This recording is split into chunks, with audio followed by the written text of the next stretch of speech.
बिस्मिल्लाहिर्रहमानिर्रहीम। Power electronics के इस कोर्स में आपको वेलकम। ये हमारा लेक्चर 1 है, सबसे पहला लेक्चर, और ये है about the introduction to power electronics. मैं इस कोर्स का इंस्ट्रक्टर डॉक्टर हैदर, और इस कोर्स के डिटेल्स में जाते हैं, इस लेक्चर की डिटेल्स में जाते हैं। हमारे पास सबसे पहले कोर्स का ऑब्जेक्टिव और जो रिकमेंडेड बुक्स हैं उसके बारे में बात करेंगे। फिर उसके बाद हम जो प्री रेक्विजिट कोर्सेज हैं, जो इस कोर्स को पढ़ने से पहले आपको अगर आते हों तो वो आपको सपोर्ट करते हैं इस लेक्चर में। और उसके बाद कुछ एप्लीकेशंस ऑफ पावर इलेक्ट्रॉनिक्स इस इंट्रोडक्शन के लेक्चर में बार बार आते रहेंगे हमारे पास समझाने के लिए कि पावर इलेक्ट्रॉनिक्स होता क्या है।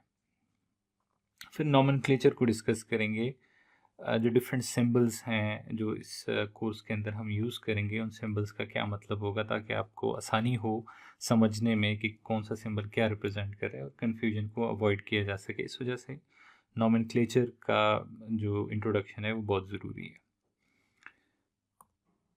तो सबसे पहले पावर इलेक्ट्रॉनिक्स सिंपली अगर हम इसको वर्ड्स में पुट करें तो it's about the conversion of electrical power. Electrical power को एक फॉर्म से दूसरे फॉर्म में कन्वर्ट करने का नाम है पावर इलेक्ट्रॉनिक्स। वो सर्किट्स जो कि इलेक्ट्रिकल पावर को एक फॉर्म से दूसरे फॉर्म में कन्वर्ट करते हैं, और ये कन्वर्जन होती है through solid state switching devices. जो सॉलिड स्टेट डिवाइसेस हैं, इलेक्ट्रॉनिक डिवाइसेस, ये उनके थ्रू होती है। जो रिकमेंडेड टेक्स्ट बुक्स हैं, एक पावर इलेक्ट्रॉनिक्स DW हार्ट की ये एक बुक है, और एक जो है हमारे पास प्रिंसिपल्स ऑफ पावर इलेक्ट्रॉनिक्स की बुक जो है, ये दो बुक्स रिकमेंडेड है इसके लिए सपोर्टिंग जो बुक यूज़ कर सकते हैं वो power electronics circuits devices and application, जो मोहम्मद हारून रशीद MH राशिद की बुक है, तो ये यूज़ की जा सकती है। तो ये तीन हमारे पास रिकमेंडेड बुक्स हैं जिनसे आप इस कोर्स का जो की अंडरस्टैंडिंग जो है उसको इम्प्रूव कर सकते हैं। प्रीरेक्विजिट की बात करें तो आपको अगर इलेक्ट्रॉनिक डिवाइसेस का बैकग्राउंड पता हो कि इलेक्ट्रॉनिक डिवाइसेस किस तरह से काम करते हैं, डायोड हो गया, ट्रांजिस्टर हो गया, ये जो इलेक्ट्रॉनिक डिवाइसेस हैं, अगर ये आपको ट्रांजिस्टर्स में फिर BJT, FET, अगर ये आपको आइडिया है तो ये आपको हेल्प करता है। फिर आपको सर्किट एनालिसिस का जो कोर्स है, इलेक्ट्रिकल सर्किट एनालिसिस, या जिसे नेटवर्क एनालिसिस भी कहते हैं, जिसमें आप RL, RC और RLC टाइप के जो ट्रांजिएंट सर्किट्स हैं, अगर इसके बारे में आपको नॉलेज होता है तो ये आपके पावर इलेक्ट्रॉनिक्स के सर्किट्स की अंडरस्टैंडिंग को बेहतर बनाता है। तो जो दो ऑब्जेक्टिव्स हैं जो कि हम यहाँ पे टारगेट करेंगे, एक पावर इलेक्ट्रॉनिक्स सर्किट्स की एनालिसिस जो है उसको मास्टर करने की कोशिश करेंगे, और ये होगा थ्रू सर्किट लॉज। जो हमारे पास सर्किट के लॉज हैं, KCL, KVL, ये जो लॉज हैं हमारे पास, इनको यूज़ करके may be with a bit of modification, थोड़ी मॉडिफिकेशन करके ये हमारे पास जो है वो इस्तेमाल की जा सकती हैं। और फिर इसमें थोड़ा सा फ्लेवर जो है वो सर्किट एनालिसिस का आ जाएगा, जो कि डिफरेंशियल इक्वेशन को सॉल्व करने में जो टेक्निक्स यूज़ होती हैं, तो ये भी हमारे पास कारआमद। तो एक हमारे पास ये ऑब्जेक्टिव है कि उसको कैसे एनालाइज करना है किसी भी पावर इलेक्ट्रॉनिक्स के सर्किट को या कन्वर्टर को, और किसी DC-DC कन्वर्टर को डिज़ाइन कैसे करना है पर्टिकुलरली हम यहाँ पे उसको भी देखेंगे। तो ये दो हमारे इस कोर्स के ऑब्जेक्टिव्स हैं। तो स्टार्ट लेते हैं। सबसे पहले इंट्रोड्यूस कराते हैं फॉर्मली पावर इलेक्ट्रॉनिक्स को। जिस तरह पहली स्लाइड पे मैंने बताया, it's about the conversion of electrical power.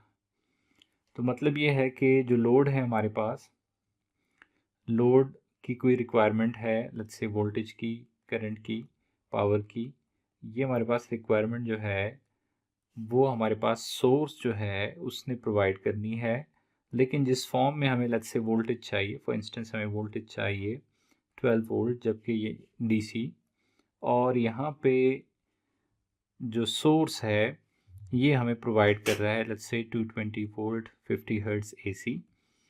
तो ये जो लोड की रिक्वायरमेंट है, अगर सोर्स डायरेक्ट कनेक्ट करते हैं तो ये नहीं मुमकिन, क्योंकि लोड की जो डिमांड है वो डिफरेंट है। तो पावर इलेक्ट्रॉनिक्स कन्वर्टर का काम क्या है कि वो इस सोर्स और लोड के बीच एक इंटरफेस का काम करता है।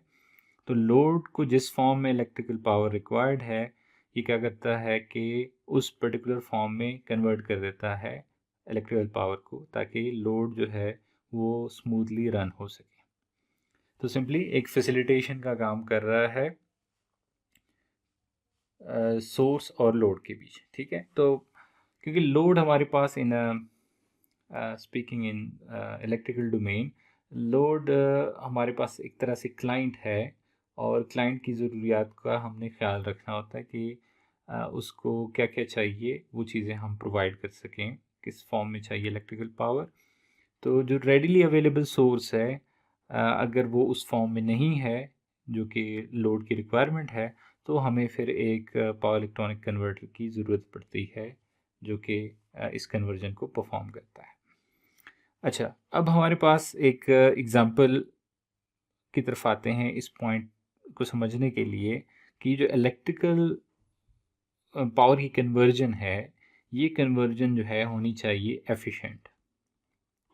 ये एक पॉइंट ध्यान में हमने रखना है कि ये कन्वर्जन जो है वो एफिशिएंट होनी चाहिए। और ये जो इलेक्ट्रॉनिक स्विचेस या डिवाइसेस को यूज़ करके ये स्विचिंग, ये कन्वर्जन हम परफॉर्म करते हैं, उसकी वजह यही है कि हमें एफिशिएंट कन्वर्जन चाहिए। एफिशिएंट कन्वर्जन से मुराद ये है कि सोर्स और लोड के बीच जो इंटरफेस बनेगा, उस इंटरफेस में कोई पावर ज़ाया नहीं होनी चाहिए या कम से कम होनी चाहिए। तो इसको कहते हैं एफिशिएंट कन्वर्जन। तो यहाँ पे नीचे एक दो एग्जांपल्स हैं हमारे पास। एक एग्जांपल ये है और एक ये है। इन दो एग्जांपल से ये समझाने की कोशिश की जा रही है कि एफिशिएंट कन्वर्जन क्या होता है, और क्या स्विचेस के ज़रिए जो कन्वर्जन होती है, जो इलेक्ट्रॉनिक डिवाइसेस जो कि अल्टीमेटली स्विचेस का काम करते हैं, ये कन्वर्जन जो है एफिशिएंट होती है, या ये जो पैसिव कंपोनेंट के ज़रिए कन्वर्जन होती है ये एफिशिएंट होती है। तो सिंपल एक एग्जांपल है कि हमारे पास एक लोड है R0, और हम जो डीसी वोल्टेज है Vs, इसको हम ट्रांसलेट करना चाहते हैं या रिड्यूस करना चाहते हैं इनटू V0। तो ऑब्वियस है कि अगर हम इसमें से कुछ वोल्टेज एक और रेजिस्टर के अक्रॉस ड्रॉप करवा दें, Vd के, इसको Vd कह रहे हैं, तो कुछ वोल्टेज अगर इधर आ जाएगा तो हमारे पास रिक्वायर्ड वोल्टेज हम इधर अपीयर करवा सकते हैं। तो मैं एग्जांपल के तौर पे बता देता हूँ कि लेट्स से 10 वोल्ट यहाँ पे है, तो अगर हम यहाँ पे रखते हैं 1 किलो का रजिस्टर, और यहाँ पे भी रखते हैं 1 किलो का रजिस्टर, तो इक्वल रेजिस्टेंस होने की वजह से अगर से हमें यहाँ पे 5 वोल्ट चाहिए तो हमारे पास आ जाएगा 5 वोल्ट। ये हमारे पास कन्वर्जन होगी कि 10 वोल्ट को हमने 5 वोल्ट में कन्वर्ट कर दिया। लेकिन होगा क्या कि इस लूप के अंदर जो करंट फ्लो कर रहा है वो करंट है Is, और Is स्क्वायर टाइम Rd, ये हमारे पास इस रजिस्टर में जो पावर डिसिपेट हो रही है उसको रिप्रेजेंट कर रहा है। तो अब ये जो पावर डिसिपेशन है इस रजिस्टर में, ये पावर डिसिपेशन अनडिजायर्ड है, मतलब हमने इस रजिस्टर को लगाया हुआ है कन्वर्जन को परफॉर्म करने के लिए, और कन्वर्जन परफॉर्म करने का ये जो है बहुत ज़्यादा चार्ज कर रहा है हमें in the form of power dissipation. तो अब पॉइंट ये है कि अगर दोनों रेजिस्टेंस इक्वल है, यहाँ भी 1K है यहाँ भी 1K है, तो अगर हम पावर डिसिपेशन को यहाँ पे देखें तो यहाँ पे भी IS स्क्वायर और R0 इक्वल टू RD है, तो यहाँ भी RD। तो इसका मतलब दोनों डिवाइसेस में, दोनों जो रजिस्टर्स हैं, दोनों में इक्वल पावर डिसिपेट हो रही है, जिसका मतलब ये हुआ कि हमारी जो एफिशिएंसी बनती है, जिसे हम आउटपुट पावर को अगर लिखें P out over P in, तो आउटपुट पावर हमारे पास है equals to IS square R D, और अगर डिनोमिनेटर में जो इनपुट पावर है वो क्या होगा, इन दोनों रजिस्टर में जो पावर डिसिपेट हो रही है उनका सम, तो वो 2 times I S square R D है, और ये इक्वल टू हो जाएगा 50%। मैं डायरेक्टली 50% लिख देता हूँ। सो एफिशिएंसी क्या है यहाँ पे 50%, और ये 50% इसलिए कि हमने जो वोल्टेज यहाँ पे जनरेट करवाई है वो क्या है 50% है सोर्स वोल्टेज की। तो अगर ये जो रेशो है, लेट्स से अगर हम यहाँ पे 1 वोल्ट जनरेट करवाना चाहते हैं फॉर इंस्टेंस, तो फिर क्या होगा कि ये जो रेशो है ये फर्दर क्या हो जाएगी, डिफरेंट हो जाएगी। ठीक है, अभी दोनों केसेस में क्या था, सेम हमारे पास पावर डिसिपेशन थी। अब ये जो पावर डिसिपेशन है ये चेंज हो जाएगी, तो अकॉर्डिंगली पावर डिसिपेशन जो है वो चेंज हो जाएगी। और हम ऐसे केसेस पे जा सकते हैं जिसमें यहाँ पे जो पावर डिसिपेट हो रही है वो ज़्यादा हो बनिस्बत यहाँ पे जो पावर डिसिपेट हो रही है, तो इन केसेस में भी हम जा सकते हैं। तो ये एक एफिशिएंट कन्वर्जन को नहीं रिप्रेजेंट कर रहा। अब अगर हम इसके मुकाबले में एक स्विच के ज़रिए परफॉर्म करें, स्विच के ज़रिए कैसे परफॉर्म कर सकते हैं कि हम जो स्विच के ज़रिए सोर्स वोल्टेज है इसको चॉप कर दें। सोर्स वोल्टेज को चॉप ऐसे किया जा सकता है कि ये हमारे पास है Vs लेवल, और हम एक स्विच है, ये जो स्विच है इसको हम क्या कर रहे हैं, कभी ऑन कर रहे हैं तो यहाँ पे आ जाता है Vs, और जब ऑफ कर रहे हैं तो आ जाता है 0। फिर दोबारा से ऑन करते हैं तो Vs, तो ये जो साइकिल है इसका पीरियड बन जाता है Ts, और ये जो ऑन टाइम है ये हमारे पास आ जाता है, इसको फ़िलहाल मैं d टाइम्स Ts कह रहा हूँ कि d कोई नंबर है 0 और 1 के बीच, तो ये इस साइकिल का एक पार्ट, एक फ्रैक्शन। तो अब अगर हम इसका एवरेज लेते हैं तो वो एवरेज जो है वो रिलेटिवली नीचे आ जाएगा।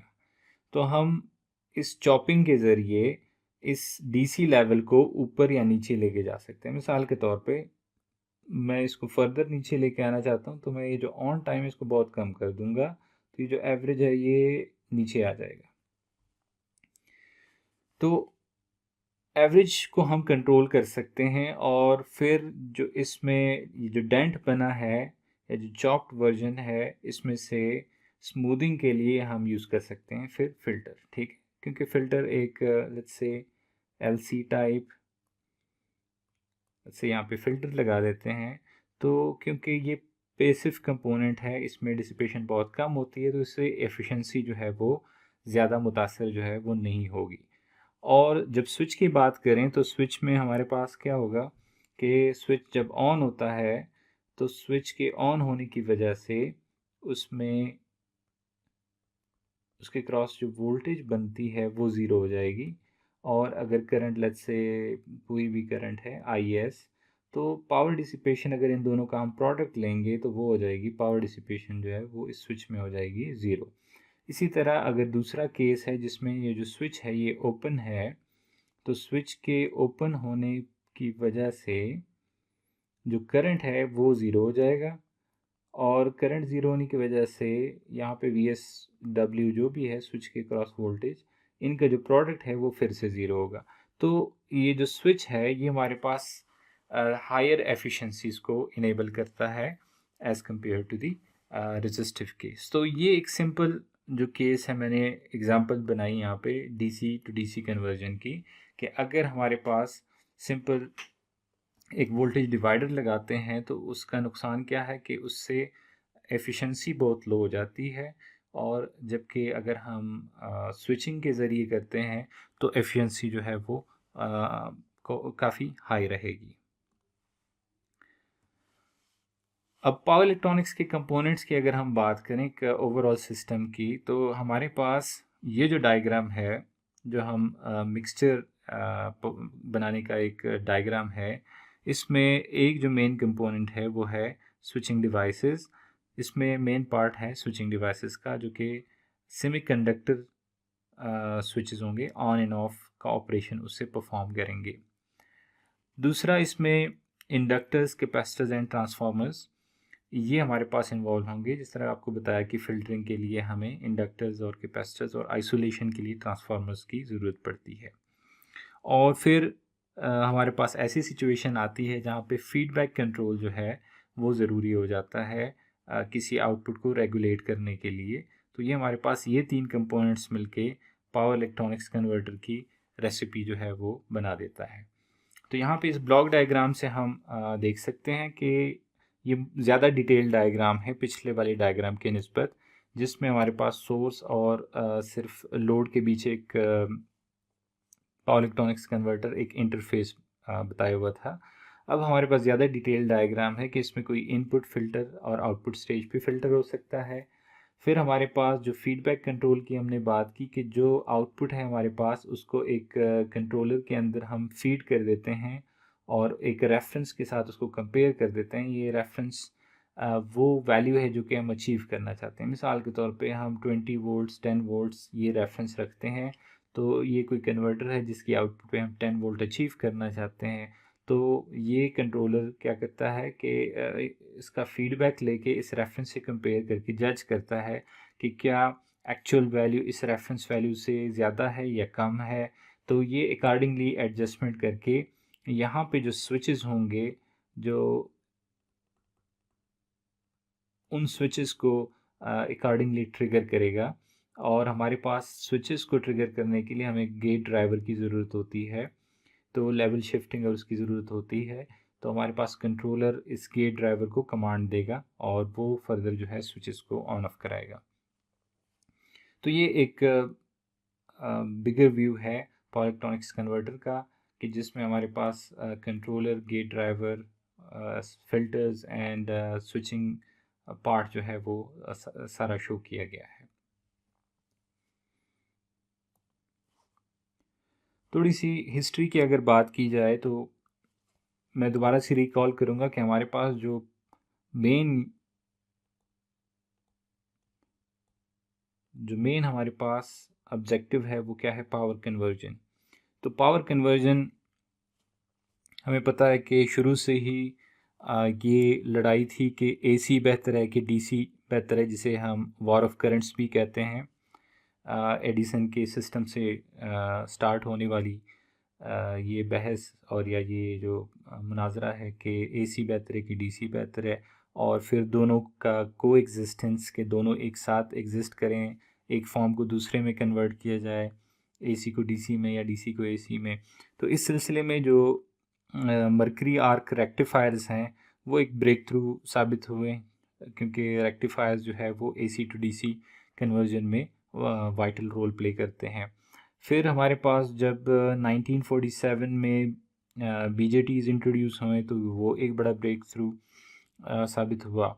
फिर उसके बाद एससीआर जो कि कंट्रोल रेक्टिफिकेशन के लिए बहुत ही अहम है, 1956 में वो उसमें आया, वजूद में आया। और फिर लाइन कम्यूटेटेड कन्वर्टर्स जो है उनमें उनके तादाद में या उनके ग्रोथ में जो है वो इजाफ़ा होना शुरू हुआ।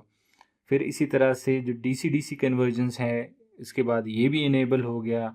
और फिर जब हमारे पास गेट टर्न ऑफ थायरिस्टर्स आ गए, यहाँ पे जो पहले एससीआर बेस्ड वो सिस्टम चल रहे थे, तो उसमें ऑफ़ करने का जो मामला था बड़ा मुश्किल था। स्विच को ऑन किया, एससीआर को एज अ स्विच ऑन कर दिया तो वो तो आसान था, लेकिन स्विच को ऑफ़ करना वो ज़रा चैलेंजिंग था। तो जीटीओ ने जो है वो काम आसान कर दिया। फिर उसके बाद जो पीडब्ल्यूएम इन्वर्टर्स हैं, जो डीसी टू एसी कन्वर्टर्स हैं, ये हमारे पास आने शुरू हो गए। और उसके बाद जो है मॉसफेट और आईजीबीटीज़ जो है, ये दो स्विचेस बड़े अहम हैं आज के पावर इलेक्ट्रॉनिक्स में। तो ये दो स्विचेस इवॉल्व होने शुरू हो गए, इमर्ज होना शुरू हो गए। और फिर हमारे पास जो डिजिटल कंट्रोल है, आपको फीडबैक कंट्रोल का बताया था, तो फीडबैक कंट्रोल में एनालॉग कंट्रोल भी है, डिजिटल कंट्रोल भी है। तो ये डिजिटल कंट्रोल जो है एमसीयूज़ और इसके ऊपर बेस्ड होता है, डीएसपीज़ के ऊपर। तो ये हमारे पास इनेबल होना शुरू हो गया। और फिर उसके बाद जो है मल्टी लेवल कन्वर्टर्स। और फिर हमारे पास 2000 में शुरू हो गए वाइड बैंड गैप डिवाइसेस, जिसमें सिलिकॉन कार्बाइड डिवाइसेस या गैलियम नाइट्राइड डिवाइसेस जो है, जो कि फीचर करते हैं हाई वोल्टेजेस के, हाई स्विचिंग फ्रीक्वेंसीज़। तो ये हाई स्विचिंग फ्रीक्वेंसीज़ के ऊपर ऑपरेट करने वाला जो फीचर है, ये हमारे पास मिनिचराइजेशन, जो कि जो कन्वर्टर है उसका साइज़ कम करना, और या हम कह सकते हैं कि पावर डेंसिटी जो है वो उससे इम्प्रूव होना शुरू हो गई कि छोटे से बोर्ड के ऊपर हम बहुत ज़्यादा पावर वाला कन्वर्टर जो है वो बना पाते हैं। तो अभी भी हमारे पास ये चल रहा है कि जो सिस्टम है, एग्जिस्टिंग सिस्टम है, उनको सिलिकॉन कार्बाइड और गैलियम नाइट्राइड के ऊपर कन्वर्ट किया जा रहा है, जो कि एफिशिएंट भी है और उसकी वजह से हाई पावर डेंसिटी जो है वो इनेबल हो जाती है। तो ये हमारे पास डिफरेंट कन्वर्टर्स बनते हैं, फैमिलीज़ बनती हैं कि सबसे पहले ये जो ब्लॉक डायग्राम है इसका वो समझ लेते हैं कि जो बीच में लाइन है ये रिप्रेजेंट करती है कि इसके एक साइड के ऊपर एक पोर्ट है, दूसरी साइड के ऊपर दूसरा पोर्ट है। अब यहाँ पे एसी भी लिखा हुआ है, साथ में साइनोसाइड भी बनाया हुआ है, तो इसका मतलब है ये एसी पोर्ट है। दूसरी साइड पे डीसी लिखा हुआ भी है और एक सॉलिड और एक डैश लाइन बनी हुई है जो कि डीसी को रिप्रेजेंट करता है। तो ये actually AC to DC conversion को रिप्रेजेंट कर रहा है, एसी टू डीसी कन्वर्जन को। तो अब यहाँ पे जो सोर्स है अगर आप देखें तो 2 टर्मिनल्स और एक 3 जो है डैश डैश टर्मिनल, तो ये रिप्रेजेंट कर रहा है कि हमारे पास सिंगल फेज इनपुट हो सकती है या 3 फेज इलेक्ट्रिकल सोर्स जो है ये हो सकता है। और आउटपुट क्योंकि डीसी है तो वो सिर्फ 2 टर्मिनल्स, एक पॉजिटिव और एक नेगेटिव टर्मिनल। तो इसी तरह से हमारे पास दूसरा जो सॉरी ये वाला जो केस है एसी टू डीसी, इसमें हमारे पास अगेन ये वाला पोर्ट एसी, ये वाला पोर्ट डीसी, लेकिन एक एक्सटर्नल आपको नज़र आ रहा है control signal, that is called alpha, जिसे हम फायरिंग एंगल कहेंगे बाद में। तो बाकी सारा सिस्टम अगर हम देखें तो सिंगल फेज़ और 3 फेज़ इनपुट हो सकती है और आउटपुट हो सकती है हमारे पास वी नॉट जो कि डीसी है। लेकिन इस अल्फ़ा के ज़रिए जो कि हम फायरिंग एंगल इसको कह रहे हैं, हमारे पास आउटपुट जो है वो हो जाएगी एडजस्टेबल। एडजस्टेबल का मतलब है कि हम इसको वेरिएबल बना सकते हैं, हम इसको अप और डाउन कर सकते हैं, एक जगह पे फिक्स नहीं रहेगी। जब इसको हम अनकंट्रोल्ड नाम देंगे कि जिसमें हमारे पास फिक्स हो जाती है, और इस वाले को हम एडजस्टेबल वाले को हम कंट्रोल्ड नाम देंगे कि हमारे पास आउटपुट जो है वो अप या डाउन हो सकती है। तो अगली हमारे पास है एसी टू एसी कन्वर्जन। तो अब एसी टू एसी कन्वर्जन में क्या होगा कि इनपुट भी एसी है, आउटपुट भी एसी है। एसी के केस में हमारे पास 3 पैरामीटर्स हैं। जैसे मैं एक साइनोसाइड का अगर वो लिखता हूँ तो 3 पैरामीटर्स हैं जो कि इम्पोर्टेंट है। एक है हमारे पास एम्पलीट्यूड, एक है हमारे पास फ्रीक्वेंसी और एक है हमारे पास फेज़। तो एसी में हो सकता है हमें एम्पलीट्यूड चेंज करना हो, हमें हो सकता है फ्रीक्वेंसी चेंज करनी, हो सकता है हमें फेज़ चेंज करना हो, एप्लीकेशन के ऊपर डिपेंड करता है। तो उसके नतीजे में डिफरेंट तरह के जो टोपोलॉजीज़ हैं वो हम यूज़ करते हैं। तो इसमें भी हमारे पास एक कंट्रोल पैरामीटर है, we are calling it alpha. तो फिर हमारे पास डीसी टू एसी कन्वर्जन की बात आ जाती है, जिसे हम कहते हैं इन्वर्टर्स भी इसको कहते हैं और डीसी टू एसी कन्वर्जन भी कहते हैं, क्योंकि ये पोर्ट डीसी है, ये पोर्ट है हमारे पास एसी। तो यहाँ पे एसी भी अब हमारे पास देखें तो सिंगल फेज़ आउटपुट हो सकती है या 3 फेज़ आउटपुट हो सकती है। ठीक है, तो सिंगल फेज़ या 3 फेज़ आउटपुट हम ले सकते हैं इन्वर्टर्स के केस में। और यहाँ पे मॉड्यूलेशन इंडेक्स जो है वो, या मॉड्यूलेशन सिग्नल, वो हमारे पास इसके लिए एक कंट्रोल सिग्नल है। इसी तरह डीसी टू डीसी कन्वर्टर, जिसका एक पोर्ट जो है उस पर डीसी देते हैं और आउटपुट पे भी डीसी लेते हैं, लेकिन होता ये है कि लेट्स से हमारे पास 5 वोल्ट है, हमें 10 वोल्ट चाहिए, ये एक सिचुएशन है। या हो सकता है हमारे पास 10 वोल्ट हो, 5 वोल्ट लेना है, मतलब हमें अप करनी पड़ सकती है डीसी को या डाउन करनी पड़ सकती है या दोनों करने पड़ सकते हैं। तो buck boost and buck boost, हम इस तरह से इसको नाम देंगे। डीसी टू डीसी कन्वर्टर्स को डिपेंड करता है कि हमने इनपुट को बढ़ाना है, कम करना है, या दोनों हमें अल्टरनेटिवली चाहिए होंगे।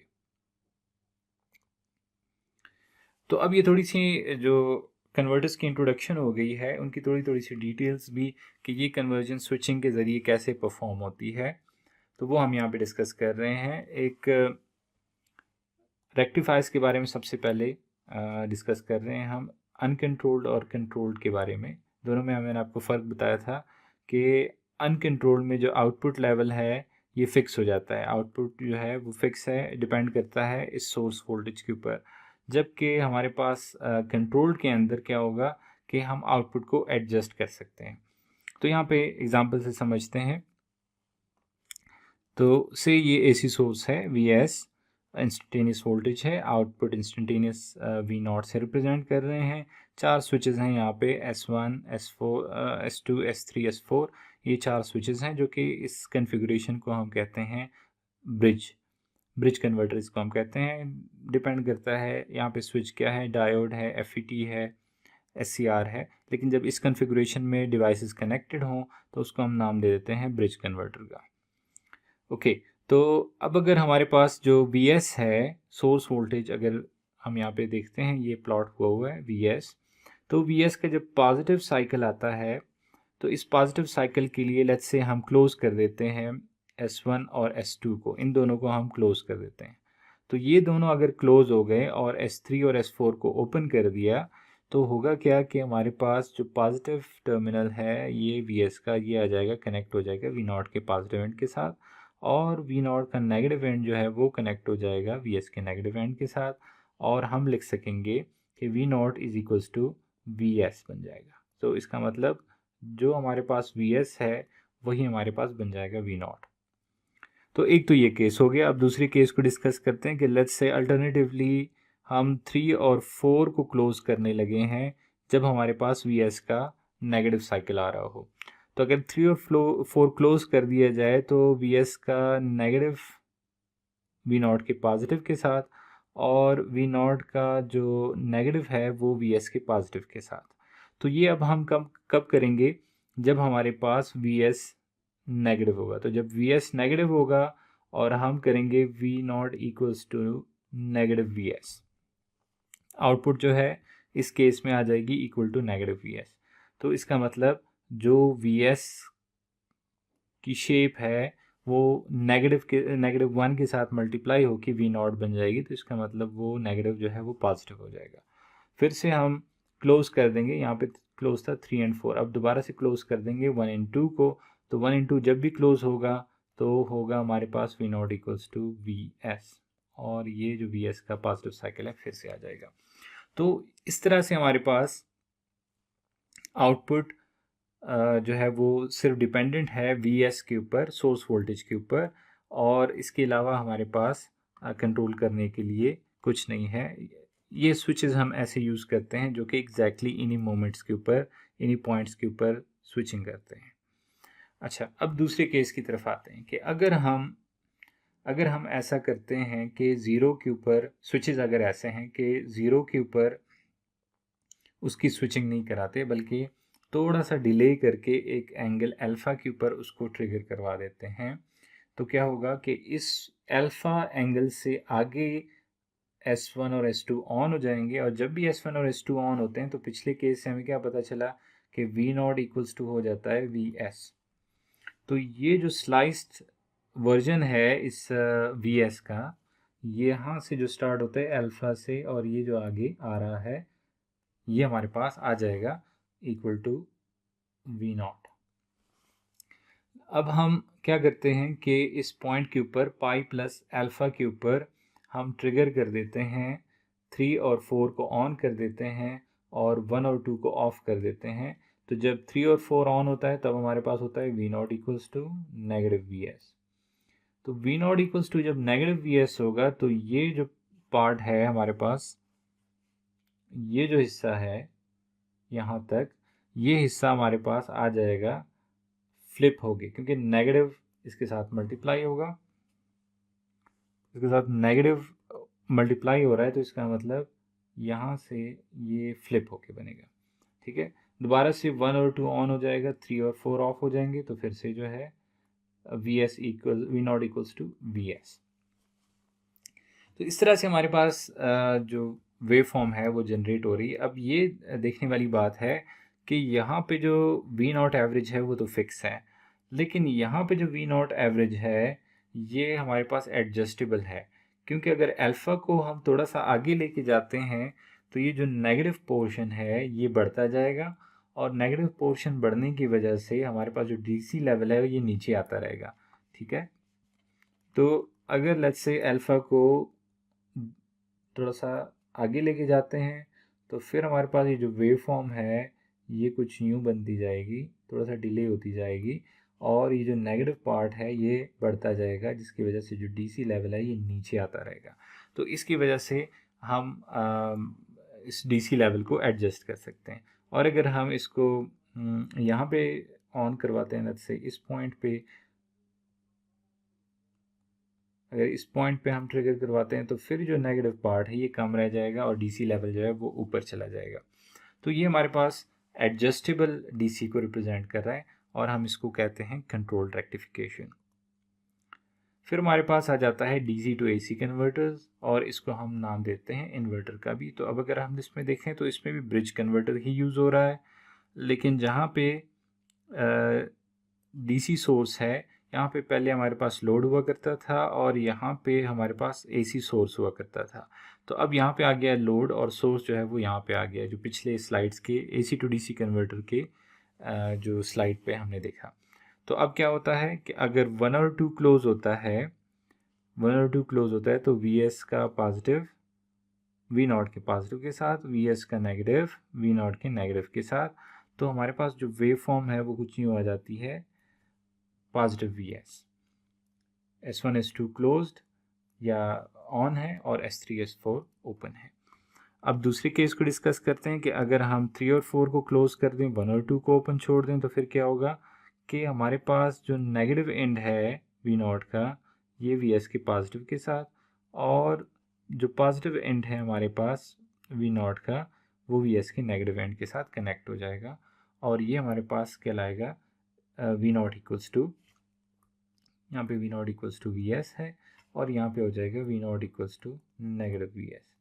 तो यहाँ से हमारे पास नेगेटिव वी एस आ जाएगा। तो यहाँ पे 1 और 2 ऑफ है, 3 और 4 ऑन है, और दोबारा से फिर 1 और 2 को ऑन कर देंगे तो ये हमारे पास वी नॉट आ जाएगा। तो ये हमारे पास जो डीसी टू एसी कन्वर्जन है वो इस तरह से होगी।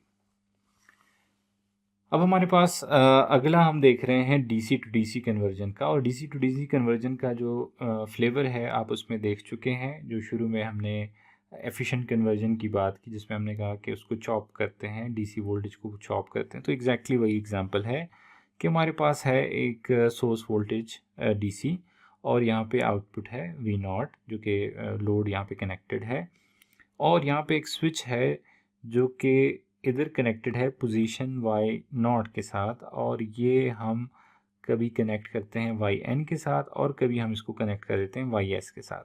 तो जब ये वाई एस के साथ कनेक्ट हो जाता है तो तब हमारे पास वी नॉट इक्वल्स टू बन जाता है वी एस, अगर एस है एट पोजीशन वाई एस। लेकिन अगर ये कनेक्ट कर देते हैं वाई एन के ऊपर तो इसका मतलब वी नॉट का पॉजिटिव और उसका जो नेगेटिव एंड है ये आपस में हमने शॉर्ट कर दिए हैं, जिसके नतीजे में एस हमारे पास क्या हो जाएगा, वाई नॉट और वाई एन आपस में कनेक्ट हो जाएगा, तो इसका मतलब हमारे पास आउटपुट हो जाएगी 0। तो दोबारा से अब हम वाई नॉट को वाई एस पे ले जाते हैं तो वहाँ पे फिर से हमारे पास V naught equals to V S हो जाएगा। तो ये हमारे पास जो चॉप्ड वर्जन है वो आ गया, और हमने ये डिस्कस किया कि किस तरह से ये जो वी नॉट एवरेज है ये एडजस्ट होगा जब हम ये ऑन टाइम जो है ये कम ज़्यादा करेंगे। मिसाल के तौर पे अगर मैं इस ऑन टाइम को कम कर देता हूँ तो ये जो डीसी लेवल है ये इस तरह से आ जाएगा नीचे, क्योंकि जो एरिया अंडर द कर्व है वो हमारे पास अब कम हो गया। अच्छा, अब इसके बाद फिर से जो एक और डिस्कशन है ये हमारे पास था डीसी टू डीसी, और अब एक हमारे पास ये है एसी टू एसी। तो एसी टू एसी की भी एग्जांपल जो यहाँ पे हम पुट कर रहे हैं, सिंपल डीसी सोर्स को अब हमने एसी सोर्स से रिप्लेस कर दिया, लेकिन जो एसी सोर्स है उसको चॉप कर रहे हैं फ्रॉम ज़ीरो टू अल्फ़ा, 0 से अल्फ़ा तक इसको ऑन नहीं होने दे रहे हैं, और अल्फ़ा के ऊपर हम क्या कर रहे हैं, ऑन करवा देते हैं या हम इस स्विच को लेके आ जाते हैं इस पोजीशन वाई एस पे, तो इसका नतीजा क्या होता है कि वाई नॉट हो जाता है इक्वल्स टू वी एस। तो ये जो पोर्शन है हमारे पास जो वी एस का, ये आ जाता है अक्रॉस द लोड, ये वी नॉट पे आ जाएगा।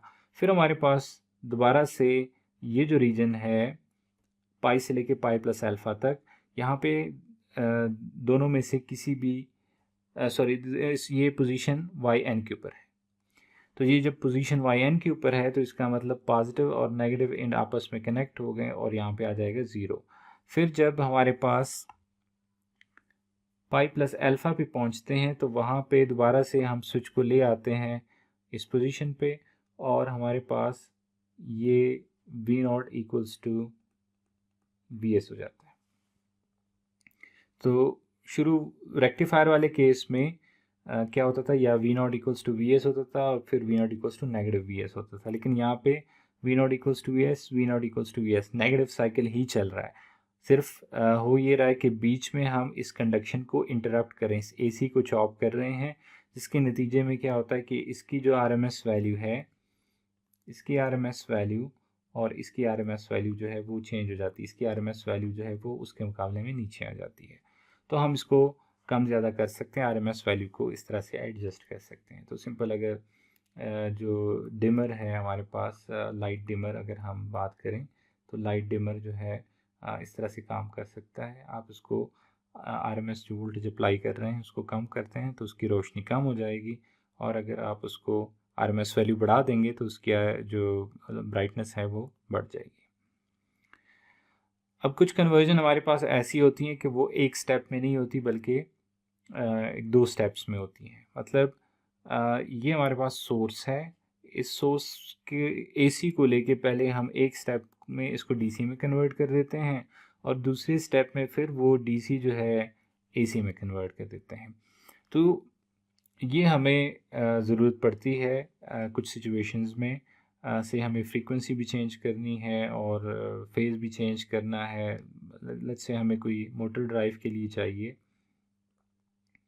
मोटर ड्राइव की एक एग्जांपल ले लेते हैं, तो उसके लिए हमें इस तरह की सिचुएशन चाहिए होती है कि दो स्टेजेस में इसको कन्वर्ट करना होता है कि एक एसी से दूसरे एसी में कन्वर्ट करना है। इसी तरह इस वाले में जो डीसी लिंक है वो कैपेसिटिव डीसी लिंक है, और दूसरा एक केस हो सकता है जिसमें इंडक्टिव डीसी लिंक हम यूज़ कर सकते हैं। तो ये हमारे पास एक टू स्टेज कन्वर्जन जो है AC to DC and AC to DC then to AC converter, ठीक है, या सिंपली आप इसको एसी टू एसी कन्वर्जन का नाम दे सकते हैं।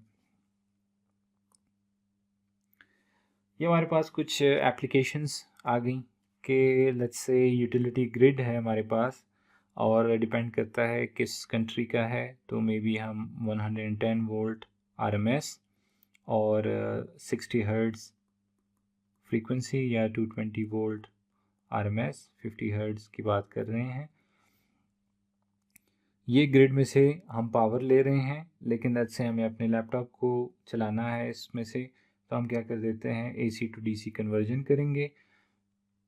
ये एसी टू डीसी कन्वर्जन का काम ये होगा कि जिस लैपटॉप के बैटरी को या लैपटॉप को पावर करने के लिए जो रिक्वायरमेंट है वो पूरी कर देगा। इसी तरह लेट्स से आप अपने मोबाइल को चार्ज करते हैं, अपने मोबाइल फ़ोन को चार्ज करने के लिए आपके पास जो चार्जर होता है वो क्या है, आपका एक पावर इलेक्ट्रॉनिक्स कन्वर्टर है।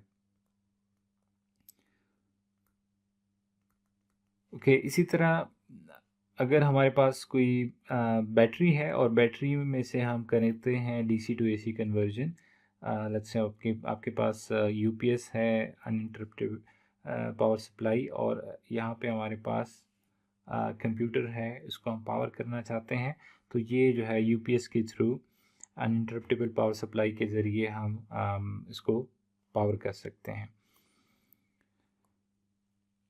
ये कुछ इलेक्ट्रिकल पावर सिस्टम है एक मॉडर्न एयरक्राफ्ट का, उसको रिप्रेजेंट कर रहा है, जिसमें हमारे पास जो इंजन है वो सिंक्रोनस जनरेटर के ज़रिए 3 फेज़ वोल्टेजेस जनरेट करते हैं। ये ऑक्सिलरी पावर यूनिट को और ये भी जो है इंजन को रिप्रेजेंट कर रहा है। तो ये 3 फेज़ सोर्स बन जाता है, हमारे पास एसी सोर्स बन जाता है। इसकी जो फ्रीक्वेंसी है वो 350 से 800 हर्ट्ज़ के बीच होती है, और इसकी जो वोल्टेज है, एसी वोल्टेज, वो ये एसी बस बन जाता है। फिर हमारे पास इसमें से फर्दर कन्वर्जन्स होती हैं। इस एसी में से 270 वोल्ट डीसी बस बनता है, और इसी तरह हमारे पास इसमें से 28 वोल्ट डीसी बस बनता है। उस 28 में से फिर जो है ना, अगर हमें अपने माइक्रो कंट्रोलर या इस तरह लो वोल्टेज उसके लिए 5 वोल्ट चाहिए होता है, तो फर्दर एक कन्वर्टर लग जाता है। तो ये सारे हमारे पास पावर इलेक्ट्रॉनिक्स के कन्वर्टर्स हैं, पावर इलेक्ट्रॉनिक्स कन्वर्टर्स हैं जो कि रिक्वायर्ड फॉर्म को अचीव करने के लिए कन्वर्जन परफॉर्म की जाती है। नॉमेनक्लेचर की तरफ आते हैं कि हम किस तरह के सिंबल्स यूज़ करेंगे और उनका मतलब क्या होगा। तो हमारे पास अगर इंस्टेंटेनियस वोल्टेज या करंट की बात करेंगे, वोल्टेज के लिए ऑब्वियसली वी जो है वो रिज़र्व हुआ है, आई जो है वो करंट के लिए। साथ में जो सबस्क्रिप्ट है, अब एस सोर्स के लिए नॉट जो है या ओ जो है वो लोड के लिए, वो लोड को रिप्रेजेंट करता है। लेकिन जो स्मॉल इटालिक केस है, जिस तरह ये वी नॉट और ये वी एस है, तो ये इंस्टेंटेनियस को रिप्रेजेंट करता है, मतलब टाइम फंक्शन है, टाइम के साथ चेंज होने वाली उसको बता रहा है। और अगर ये जो कैपिटल वो है, तो इसका मतलब ये डीसी उसको रिप्रेजेंट कर रहा है, वोल्टेज को और करंट को। तो स्मॉल केस जो है वो टाइम वेरिंग उसको रिप्रेजेंट कर रहा होगा, और ये तब हमारे पास जब let's say constant DC voltage या करंट हो। इसी तरह थ्री फेज़ उसके लिए वी ए बी सी, और थ्री फेज करंट के लिए, वोल्टेज के लिए V A B C, current के लिए I A B C. Small case represent कर रहा है कि ये इंस्टेंटेनियस वोल्टेज और करंट है। पीक्स को रिप्रेजेंट करने के लिए हैट, तो ये हमारे पास लेट्स से वेव फॉर्म है, तो इसकी जो पीक है इसको मैं वी हैट का नाम दूंगा, ये पीक को रिप्रेजेंट करने के लिए। इसी तरह अगर करंट है, अगर लेट्स से ये करंट की वेव फॉर्म है, तो करंट की वेव फॉर्म में ये हमारे पास हो जाएगा आई हैट, उसकी पीक वैल्यू को रिप्रेजेंट करने के लिए। साइक्लिक फ्रीक्वेंसी वो स्मॉल एफ से, और टाइम पीरियड टी से, कैपिटल टी से या टी एस से, रेडियल फ्रीक्वेंसी ओमेगा से जो है वो रिप्रेजेंट होगी। अगर हमें एवरेज और आरएमएस वैल्यू कहीं पे देखनी होगी, तो उसके साथ सबस्क्रिप्ट जो है वो आ जाएगा कि किस पैरामीटर का, किस सिग्नल का है। मिसाल के तौर पे वी नॉट जो है आउटपुट का, और ए वी का मतलब है कि उसका एवरेज। इसी तरह ये आउटपुट की आरएमएस वैल्यू, ब्रैकेट में साथ में जो लिखी हुई आरएमएस वैल्यू। अगर हमारे पास किसी सिग्नल का लेट्स से वी नॉट है, उसका हमने फॉरियर फाइंड किया है, और उसकी केथ हार्मोनिक की बात कर रहे हैं, तो केथ हार्मोनिक को हम इस तरह से लिखेंगे वी नॉट के। और इसी तरह अगर करंट है, उसकी केथ हार्मोनिक की बात करें तो आई एस के। और उस केथ हार्मोनिक की आरएमएस वैल्यू की अगर हम बात कर रहे हैं, तो वो आ जाएगी हमारे पास वी नॉट के। ये मैं बताता चलूँ कि लेट्स से वी नॉट के है, वो हमारे पास वी हैट के साइन ऑफ के ओमेगा टी प्लस फी के, ये हार्मोनिक को रिप्रेजेंट करे। तो अगर फी के को, क्योंकि ये साइनोसाइड है, √2 से डिवाइड कर दिया जाए, तो उससे वी नॉट के आर एम एस जो है वो बन जाएगा। एल और सी जो है, हम फिल्टरिंग के लिए अगर कैपेसिटर यूज़ करते हैं, या सोर्स साइड पे कहीं पे आता है एल और सी, इंडक्टर और कैपेसिटर के लिए। इंडक्टर करंट, कैपेसिटर करंट को रिप्रेजेंट करने के लिए आई एल और I C. Instantaneous power use करने के लिए अब देखें, V S small case, V A B small case italic, इसी तरह I L italic small case, P X italic small case. तो ये इंस्टेंटेनियस की रिप्रेजेंटेशन के लिए है। आर अगर लोड रेजिस्टेंस को रिप्रेजेंट करना हो, डी अगर ड्यूटी साइकिल को, अल्फा फायरिंग एंगल के लिए, और एम जो है मॉड्यूलेशन इंडेक्स के लिए। तो ये नोटेशन जो है हमारे पास यूज़ होंगी। तो इसको ज़हननशी करना है, क्योंकि अगर ये सिंबल क्लियर होंगे, तो जब हम कोई कंप्यूटेशन परफॉर्म करेंगे, तो हमारे पास आसान ही होगी कि पहले से पता हो कि चल क्या रहा है। तो एंड के ऊपर मैं एक चीज़ फ्लोट करूँगा कि एप्लीकेशन ऑफ पावर इलेक्ट्रॉनिक्स, 3 एक एप्लीकेशन जो है ना, वो आप स्लाइड को पॉज करके वो अपने पास सोच लें कि 3 ऐसे एप्लीकेशन जिसमें पावर कन्वर्टर्स उसमें यूज़ हो रहे हों। ठीक है, अपने घर में कोई 3 ऐसे अप्लाइंसेस सर्च करें जिसमें पावर इलेक्ट्रॉनिक्स यूज़ हो रहे हैं। अप्लाइंसेस का नाम लिखें और ऑप्शनली वो कौन सी कन्वर्जन है, is it AC to DC, DC to AC, AC to AC और DC टू DC। तो ये आपके लिए एक छोटा सा इंटुइटिव वो है, प्रॉब्लम बेस्ड एक्टिविटी है कि आप इसमें ख़ुद जो है अपने घर के अंदर तलाश करें, अपने सराउंडिंग में बल्कि तलाश करें कि वो कौन से 3 ऐसे सिस्टम्स हैं जो कि पावर इलेक्ट्रॉनिक्स उसमें यूज़ हो रही हैं और वो कन्वर्जन जो है वो किस तरह की है। ओके, आज के लिए इतना ही, इस लेक्चर में इतना ही था। इंशाल्लाह आपको अगले लेक्चर में मुलाकात होती है।